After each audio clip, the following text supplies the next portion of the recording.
Olá, graça e paz, irmãos, louvado seja Deus. Nós estamos falando sobre a vida cristã, e a vida cristã é algo real, é algo sério, que eu e você podemos desfrutar dessa nova realidade de vida, amém? E nós precisamos entender que o nosso Senhor Jesus Cristo, falando a respeito da vida cristã, ele nos mostrou que existe uma porta e existe também um caminho, amém? Lá em Mateus capítulo 7, versículos 13 e 14, ele diz assim: Entrai pela porta estreita, larga é a porta e espaçoso o caminho que conduz à perdição. E são muitos os que entram por ela. Porque estreita é a porta e apertado o caminho que conduz para a vida, e são poucos os que acertam com ela. Então, a trajetória da vida cristã tem esses dois fundamentos. E os versículos que nós lemos, ele traz esses dois princípios. Primeiro, nós precisamos entrar pela porta. E depois, nós precisamos percorrer o caminho. Amém? Enfatizar um deles e excluir o outro resultará em um extremo. E nós temos visto muitos cristãos vivendo extremos porque eles não conseguem trazer equilíbrio. Então, Deus coloca diante do cristão uma porta e um caminho, ou um caminho e uma porta, a fim de mantê-lo em equilíbrio. Amém? Sabemos que a passagem pela porta, ela é feita com rapidez. Porém, a trajetória do caminho é necessário tempo para percorrê-lo. Amém? Por quê? A porta vai diz respeito ao novo nascimento. Né? O apóstolo Paulo, em 2 Coríntios, capítulo 5, versículo 17, ele diz que se alguém está em Cristo, nova criatura é. As coisas velhas já passaram, eis que tudo se fez novo. Então, nós vemos aqui a passagem pela porta através do novo nascimento. Paulo diz que nós fomos transportados do império das trevas para o reino do Filho do seu amor. Mas o que é o caminho? Nós podemos observar que Paulo também ensina a respeito da renovação da mente.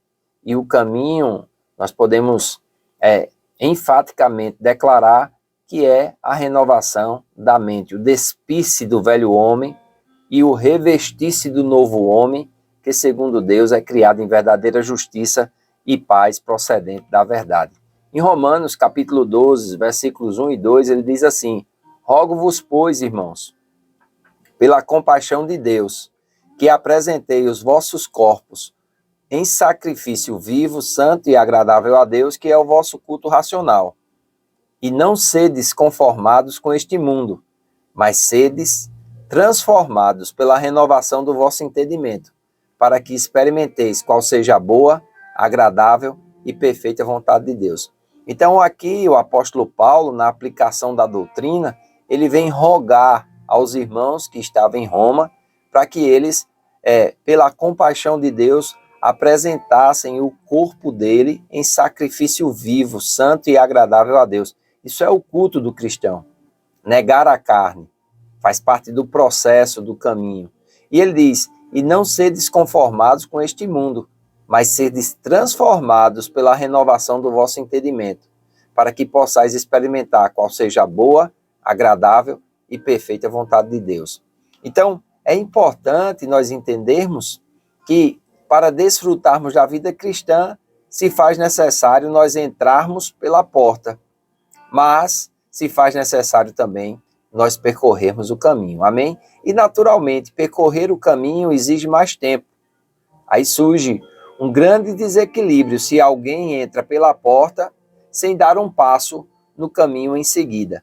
Depois que o cristão atravessa a porta, ele precisa seguir adiante, passo a passo, percorrer esse caminho. Provérbios capítulo 4, versículo 18 e 19 diz: Mas a vereda dos justos é como a luz da aurora, que vai brilhando mais e mais até ser dia perfeito.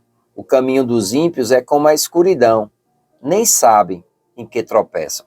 Então veja que a vereda do justo, ou o caminho do justo, ele é como a luz da aurora, que vai brilhando mais e mais até ser dia perfeito. Então, percorrer o caminho significa prosseguir gradualmente, um passo atrás do outro. Para atravessar a porta é necessário apenas um passo, mas o ato de percorrer o caminho não pode ser realizado em apenas um passo. Como diz a Escritura, é de glória em glória, de degrau em degrau, preceito sobre preceito e regra sobre regra. E nós podemos observar esses princípios da porta e do caminho no que diz respeito à fé. A fé é um princípio da caminhada cristã. A fé ela é governada por duas regras representadas pela porta e por um caminho. Todos estão familiarizados com a experiência espiritual. Eles sabem que a fé ela é constituída de dois elementos: crer e confiar, falar e agir. Nós podemos observar naquela mulher que foi curada do fluxo de sangue, ela creu e confiou, ela falou e agiu. Em Marcos capítulo 5, versículos 27 ao 29 diz: ouvindo falar de Jesus, veio por detrás, entre a multidão e tocou na sua veste, porque dizia: se tão somente tocar as suas vestes, sararei. E logo se lhe secou a fonte do seu sangue, e viu no seu corpo está curada daquele mal. Então veja aqui que essa mulher, ela foi desafiada, né, por aquilo que ouviu, e a fé vem pelo ouvir. O apóstolo Paulo diz isso em Romanos 10:17. Mas também ela precisou confiar e obedecer, e seguir até Jesus tocar nas suas vestes e receber a sua cura. Há uma diferença entre o ato de fé e a atitude de fé. Crer de uma vez por todas é o que chamamos de passar pela porta, mas confiar depois, continuamente, é o que chamamos de progredir o caminho. Amém? Vamos observar também esses princípios no que diz respeito à obediência.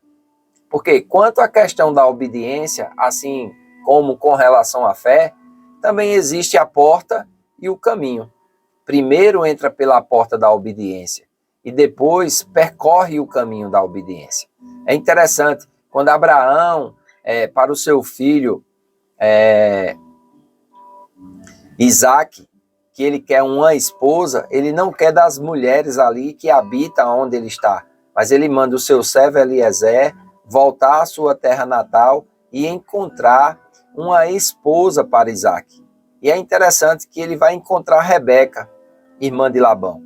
E quando ele faz a proposta para a mulher, dizendo que tinha sido enviado através do seu senhor, e eles eram primos distantes, o que Rebeca diz? Lá em Gênesis capítulo 24, versículo 8, eles mandam chamar Rebeca e eles dizem: irás tu com este homem? Falando de Eliezer, ela respondeu: irei. Ela não somente teve, vamos dizer assim, passou pela porta da obediência, mas ela percorreu o caminho da obediência. Ela precisou deixar coisas para trás, ela precisou deixar a sua família e ir adiante para o plano que Deus tinha para a sua vida. Se uma pessoa permanece do lado de fora da porta, é perda de tempo tentar persuadi-la a obedecer ao Senhor. Em primeiro lugar, faça com que ela atravesse a porta. Então, ajude-a a obedecer a Deus, um elemento após o outro, auxiliando no caminho da obediência. Amém? Nós estamos falando sobre a vida cristã e queremos desfrutar da vida cristã, mas precisamos entender que para desfrutarmos da vida cristã, primeiro nós precisamos passar pela porta. E a porta fala de nós nos despirmos de todo o orgulho, de todas as nossas obras, porque ninguém é salvo pelas obras. A salvação ela vem mediante a fé na obra sacrificial de Jesus. E depois nós precisamos percorrer o caminho.